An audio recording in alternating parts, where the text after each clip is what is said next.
Bing bongy bong, bing bongy bong. This is Joe, the bearded historian. He'll tell you an interesting story. Be careful of his soldiers, they can be brats. This is Angel, she's an entity. She'll cause chaos and plant her hands at you. This is Sue, she likes spirits, not the alcohol. She's the reason this channel exists. This is David, he likes fire trucks. He's here occasionally. Bing bongy bong, bing bongy bong, bing bongy bong. We preserve his story. Alright, welcome to Wednesday and a very interesting video. One that's important to each and every one of us who are currently watching this video and doing anything else online. Are you ready? Here we go. Shout out time. Here's a shout out just for you. You support me, so I support you. The shout out is for our friends. Let's see who it is today. Today's race is Minecraft, because today's video is about computers and computer websites. I guess this one's not really a website, but it works. Hang on.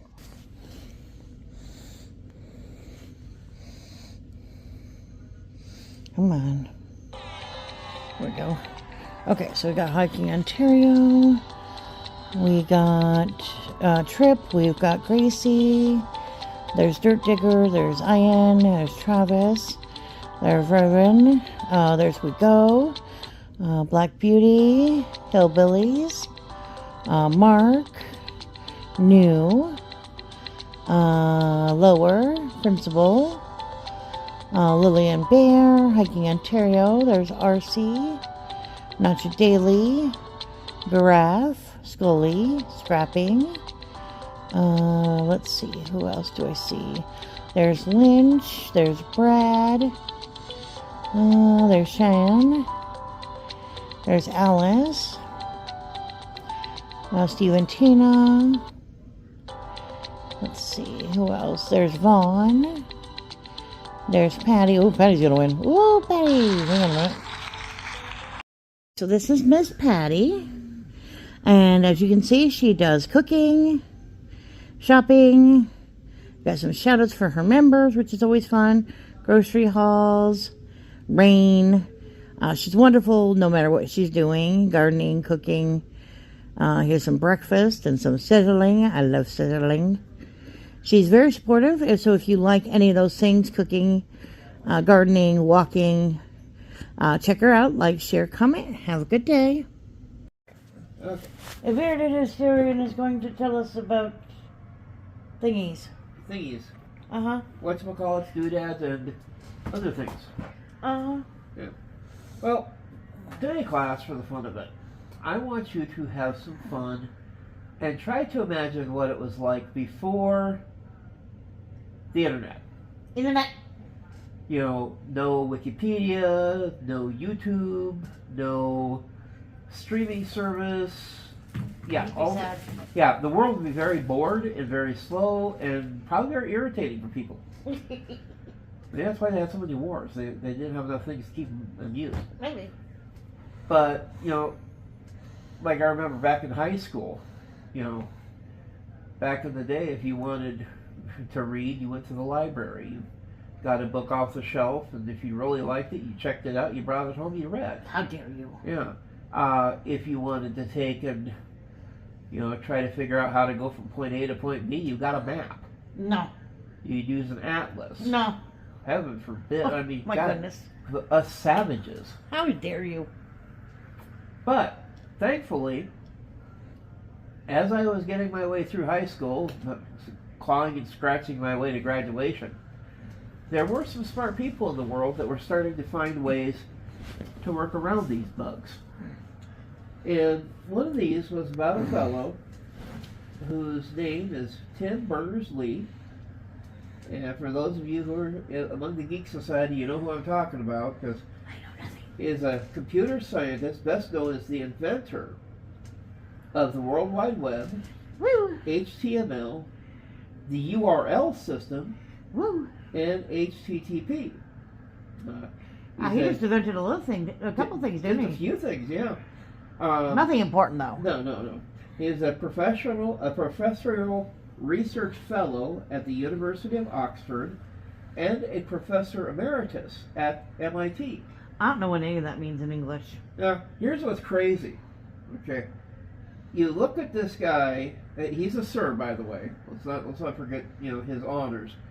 OM, Knight of the British Empire, FRS, RDI, FRSA, DFBCS, FRENG. Sounds like a lot of letters. He's got all sorts of awards and honors. I think he just has a lot of letters. Yeah. Also known as TBL. What a concept. His education, interesting enough, he has a bachelor's from the Queen's College in Oxford. But to go all the way back to the early days, he was born in London in June 8th of 1955, and no wonder he's got this problem. He is the son of mathematicians and computer scientists Mary Lee Berners-Lee and Conway Berners-Lee. His parents were both from Birmingham and worked on the Faraday Mark I, the first commercially built computer. Cool. He has 3 younger siblings. His brother Mike is a professional in ecology and climate change management. Well, Berners-Lee attended Sheen Mount Primary School, then attended Emmanuel School, a direct grant grammar school at the time, from 1969 to 1973. Cool beans. As a child, he was a train spotter, and he learned about electronics from tinkering on a model railway. Something we kind of have a fun time with sometimes. No. From 1973 to 76, he studied at the Queen's College, where he received a first-class BA in physics. While there, he made a computer out of an old television set that he had purchased from a repair shop. This kid's got mad skills. Right. Now, where it really started going overboard, after graduation, Berners-Lee worked as an engineer at the telecommunications company Plessey in Poole, Dorset. In 1978, he joined DG Nash in Ferndown, Dorset, where he helped create typesetting software for printers. Berners-Lee would work as an independent contractor at CERN from June to December of 1980. Now, while in Geneva, he proposed a project based on the concept of hypertext to facilitate sharing and updating information among researchers. Never happened. To demonstrate it, he built a prototype system called Inquire. Well, he left CERN late 1980. He went to work for John Poole's Image Computer Systems Limited in Bournemouth, Dorset. He ran the company's technical side for 3 years. The project he worked on was a real-time remote procedure call, which gave him experience in computer networking. In 1984, he would return to CERN as a fellow. Well, 1989, CERN was the largest internet node in Europe. And Berners-Lee saw the opportunity to join hypertext with the internet. By his notes, I just had to take the hypertext idea and connect it to the TCP and the DNS ideas, and ta-da, the World Wide Web. And I have no idea what any of that means. Gobbledygook. Go ahead. I said gobbledygook. Creating the web was really an act of desperation because the situation without it was getting very difficult when I was working at CERN later. Most of the technology involved in the web, like the hypertext, like the internet, multifunct text objects, had all been designed already. I just had to put them together. Oh.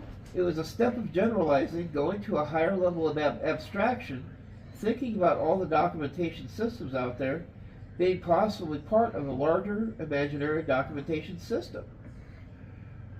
Well, Berners-Lee wrote his proposal in March of 1989, and in 1990 redistributed it. It was accepted by his manager, Mike Sundell, who called his proposals vague but exciting.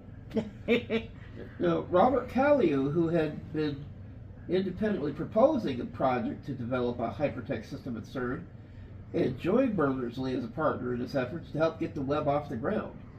They used similar ideas to those underlying the Inquire system to create a World Wide Web for which Berners-Lee designed and built the first web browser. Woo! His software also functioned as an editor called World Wide Web, running on the Next Step operating system. And the first web server, CERN HTTPD, short for Hypertext Transfer Protocol Daemon, Berners-Lee published the first website, which described the project itself on the 20th of December 1990. It was available to the internet from the CERN network. Now, the site provided an explanation of what the World Wide Web was, how people could use the browser and set up a web server, as well as how to get started with your own website. Woo! Now, on August the 6th, 1991, Berners-Lee first posted on Usenet a public invitation for collaboration with the World Wide Web project. You know what's funny is? Every time you say that, it's like, I was there. Yeah. I existed in this time period, and yet I don't remember any of that. Yeah, because in 1991, I was a junior in high school, and... I was probably middle school. Yeah. And I was like, what was I doing at that time? I was fighting my way through math. But, yeah, it's just like, here was something that was going on when I was younger. Mm-hmm. And, all that time before, I don't think we started dealing with browsers and servers up here in South Dakota. At least I remember them till like 1993 or 94 when RapidNet started. And see, I was trying to remember when I remember the internet. Yeah. Because I know we had a computer when I was in high school. Mm-hmm. And I know that there were those one computers in middle school, but I don't think they were connected to anything. No. Yeah. And so just like, when did we get that? Yeah. Because see, I remember us having at Garfield, our computer lab was this little closet upstairs by 5th and 6th grade. And it was an old-fashioned PET Commodore computer, black and green screen. Right. And then after that came in the Apple IIe's. And I think that was 84 or 85. And that's when they started kind of using computers and the library at the same time. And back then, though, computers, it was an individual set unit. You weren't, hooked to anything else. Right. There was no internet at that time. If you wanted to play games, well, you better get your own computer. Mm-hmm. Now, it says in a list of 80 cultural moments that shaped the world, chosen by a panel of 25 eminent scientists, academics, writers, and world leaders in 2016, the invention of the World Wide Web was ranked number 1, with the entry stating, the fastest growing communications medium of all time. The internet has changed the shape of modern life forever. True. We can connect with each other instantly all over the world. One of my first fascinations that I got to experience, I got to play chess against a guy in Turkey. And, here it was, 8 o'clock our time, and he was just sitting down for supper. And it was kind of fun to play chess and talk to this guy clear across the other side of the world. I remember I played on Yahoo Games and NSN Games. I did cribbage, and I tried spades, which I sucked at. Backgammon, I did a lot of backgammon. Yeah. I don't even remember how to play backgammon, to be honest with you. It's been so long since I played it. Yeah.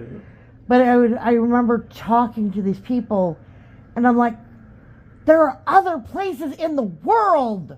Yeah. And logically, you knew that. Because, Yeah. You had geography and things like that in school. But they were just kind of abstract. Yeah. They weren't real. Yeah. And suddenly they were, real. And I'm like, wow, there are people literally on the other side of the globe. And it like with the newspapers, you didn't have to wait a week to find out what was happening. You could hop on the internet. Did you hear what happened in California? No, what happened?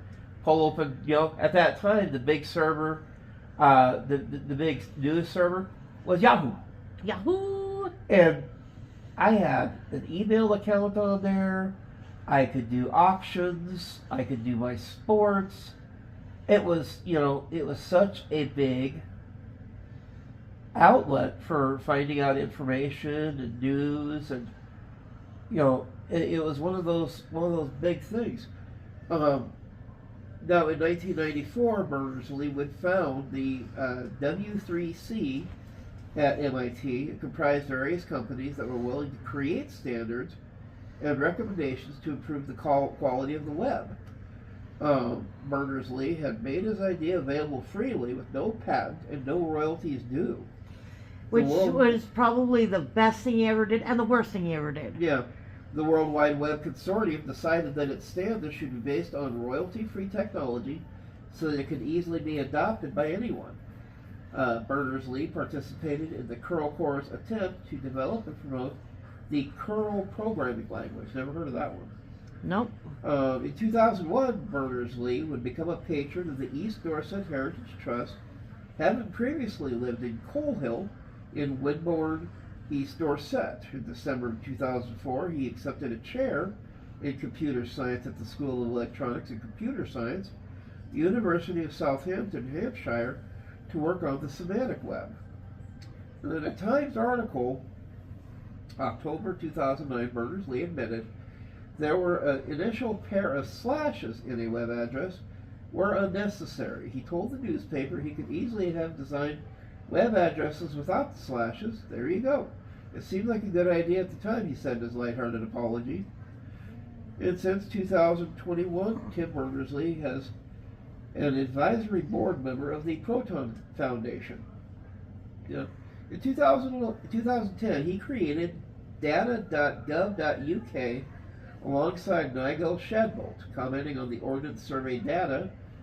In April of 2010, Berners-Lee said that changes signal a wider cultural change in government based on an assumption that information should be in the public domain unless there is a good reason not to, not the other way around. He went on to say greater openness, accountability, and transparency in government will give people greater choice and make it easier for individuals to get more directly involved in issues that matter to them. Or if you can start conspiracy theories and find other people that like your conspiracy theory and have their own theories. Right? In 2009, Berners-Lee also launched the World Wide Web Foundation, WWF. Berners-Lee was one of the pioneer voices in favor of net neutrality and has expressed the view that ISPs should supply connectivity with no strings attached and should neither control nor monitor the browsing activities of customers without their expressed consent. He advocates that the idea that net neutrality is a kind of human network right. Threats to the internet, such as companies or governments that interfere with or snoop on internet traffics, they would not do such a thing. No, heaven forbid. Compromise basic human network rights. Berners-Lee participated in an open letter to the U.S. Federal Communications Commission, the FCC. He and 20 other internet pioneers urged the FCC to cancel a vote on the 14th of December 2017 to uphold net neutrality.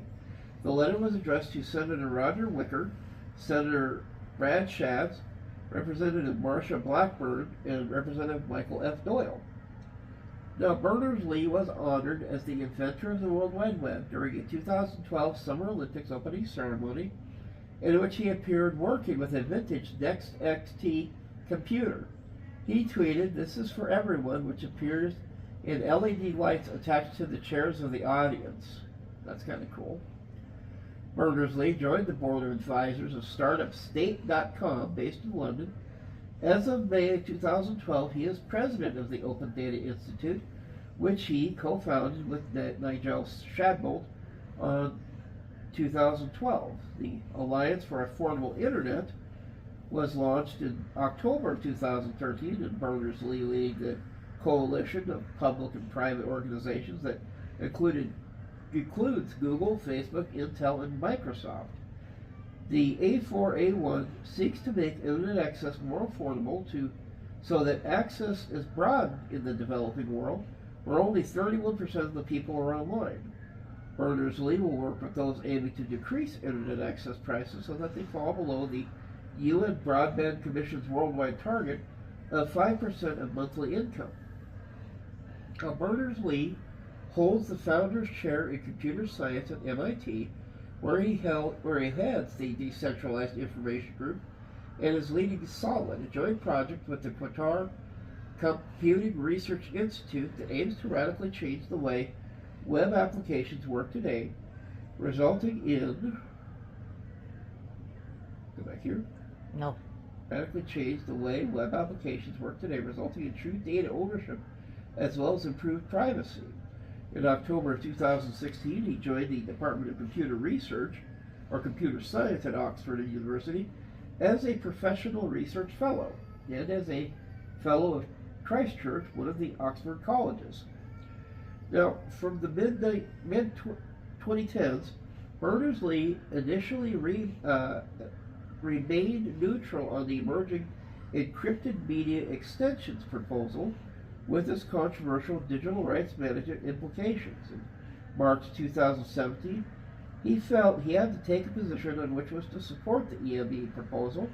He reasoned that the EME virtues, while noting DRM was inevitable. As W3C director, he went on to approve the finalized specification in July of 2017. His stance was opposed by some, including Electronic Frontier Foundation, the anti-DRM campaign Defective by Design, and Free Software Foundation. Varied concerns raised included being not supportive of the Internet's open philosophy, against commercial interest, and risks of users being forced to use a particular web browser to view specific DRM content. The FEE raised a formal appeal which did not succeed, and the EME specification became a formal W3C recommendation in September of 2017. On the 30th of September 2018, Berners-Lee announced his new open source startup, Interrupt, to fuel a commercial ecosystem around the Solid project, which aims to give users more control over their personal data and lets them choose where the data goes, who's allowed to see certain elements, and which apps are allowed to see that data. In November 2019, at the Internet Governance Forum in Berlin, Berners-Lee and the WWF launched Contract for the Web, a campaign initiative to persuade governments, companies, and citizens to commit to 9 principles to stop misuse, with the warning that if we don't act now and act together to prevent the web being misused by those who want to exploit, divide, and undermine, we are at the risk of squandering its potential for good. I mean, he's not wrong. Yeah. Now, here's where we can have some fun. Remember all those little letters I told you? I have lots of letters. Lots of letters, okay. Berners-Lee has received many awards and honors. He was knighted by Queen Elizabeth II in 2004 for services to the global development of the Internet, and was invested formally on the 16th of July 2004. On the 13th of June 2007, he was appointed the Order of Merit, OM, an order restricted to 24 living members plus any honorary members. Bestowing membership of the Order of Merit is within the personal purview of the sovereign and does not require recommendations by ministers or the Prime Minister. He was elected for the Fellow of the Royal Society, FRS, in 2001. He was elected as a member into the American Philosophical Society in 2004 and the National Academy of Engineering in 2007. He has been conferred honorary degrees from a number of universities around the world, including Manchester. His parents worked on the Manchester Mark I in the 1940s, Harvard, and Yale.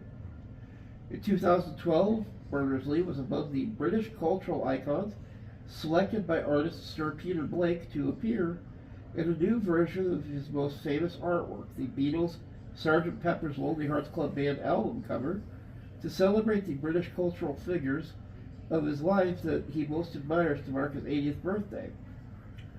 In 2013, he was awarded the inaugural Queen Elizabeth Prize for Engineering, and on April 4th of 2017, he received the 2016 Association for Computing Machinery's Turing Award for his invention of the World Wide Web, the first web browser, and their fundamental protocols and algorithms.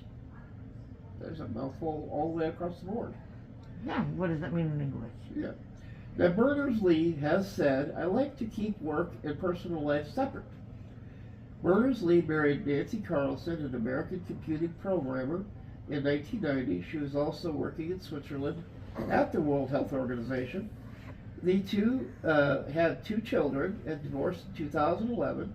And in 2014, he married Rosemary Leith at the Chapel Royal, St. James Palace in London. Leith is a Canadian internet and banking entrepreneur and a founding director of Berners-Lee's World Wide Web Foundation. The couple also collaborate on venture capital to support artificial intelligence companies. Now, Berners-Lee was raised an Anglican, but he turned away from religion in his youth. After he became a parent, he became a Unitarian Universalist. When asked whether he believes in God, he stated, "Not in the sense of most people. I'm an atheist and a Unitarian Universalist." Now, the web source code, interestingly enough, was auctioned by Sotheby's in London during June 23rd to June 30th, 2021 as a non-fungible token.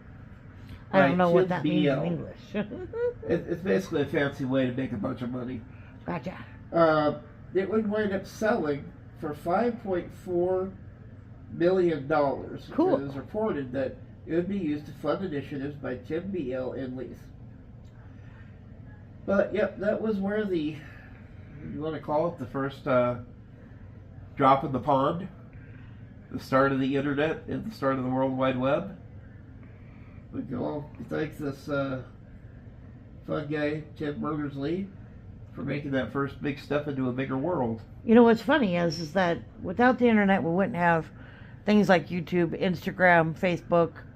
Oh yeah, Google Earth. I mean, shoot, I would have got my 3 college degrees without the internet. True, because most of that was done on the internet. Yeah. And I know that there are lots of bad things about the internet, but as they say, there's pros and cons to everything. It's amazing how much, though, the world has changed in just the few years we've been alive. Yeah. The one thing that always kind of surprised me was that I remember when I took one of my trips, Mm-hmm.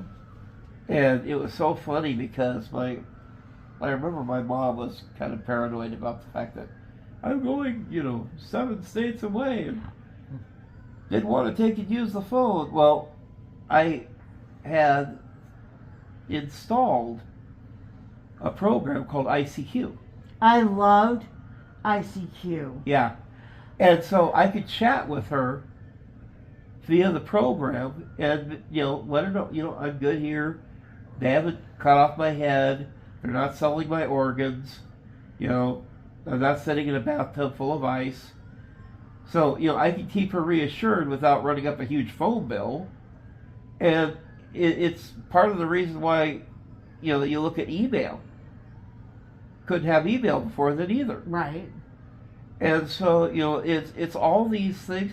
People nowadays, if you have a problem with your car, you might be able to go on YouTube, find a video, tell you how to fix it, or they'll tell you, well, you're going to take it to a mechanic and they'll fix it for you. Here's how you find the mechanic. Yeah. If you have a passion for board games or chess or, D&D, you can find outlets out there in the web. And so, it's a real neat ability. And like you were saying, is with everything there's going to be some lewds out there, but for the most part, I think it's a great step forward. I think this is one that they actually did really well with. Now, granted, you still have to keep it, protocol so you don't get people blasting web pages and locking them up. What? How dare you? You're always going to have the dark web out there, but for the most part, if you have absolutely no purpose to be a target, you're pretty much safe. So, but this has been the Bearded Historian for a date in history. Next week, we're going to be talking about dinosaurs. Are we? Yes. Are you sure? Yes. How do you know? Because the dinosaur is named Soup. What if we forget again? I put a note on my phone. Oh, good. Yes. All right, say goodbye. Bye-bye.